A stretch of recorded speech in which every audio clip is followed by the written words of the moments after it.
Michael Masi explique la longueur de prise de décision des commissaires. Beaucoup de choses à étudier, à voir et à écouter. Je pense que vous devez vous rappeler que l'une des choses que l'on a demandé est de décrire davantage les décisions, plutôt que de simplement dire cette personne est coupable ou cette personne n'est pas coupable. Vous voulez comprendre autant que possible le processus.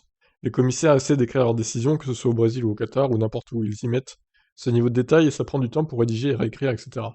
Il rappelle aussi que dans tout ce temps d'attente, il y a les argumentations des équipes, parfois très longues.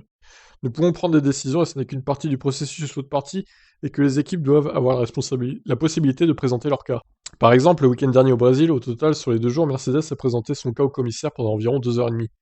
Donc vous devez prendre en compte ce facteur. 2h30, putain. Je me demande bien ce qu'ils ont dit pendant 2h30, hein. Ainsi que les séances d'essai qui se déroulent et tout le reste entre les deux. Je pense que parfois les commissaires seraient heureux de simplement écrire cette personne en frein et règle, fin de l'histoire.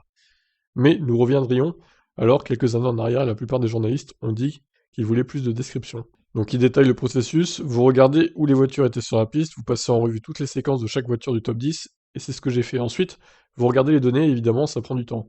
Vous voulez être sûr de ce que vous avez tous, donc une fois que nous avons finalement réussi à déterminer qui avait fait quoi, ce qui était affiché, et ce qui n'était pas, etc., nous avons ensuite rapporté cela au commissaire, et ils ont envoyé les convocations.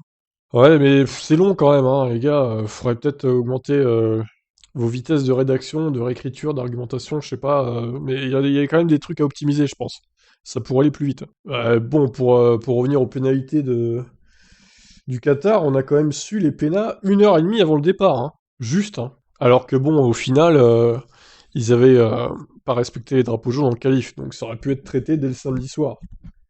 Non, il a fallu que ça soit traité 1h30 seulement avant le départ, c'est vraiment incroyable. Bon, et ben sur ce, je vous laisse réagir. Qu'est-ce que vous en pensez des délais de traitement des trucs de la FIA?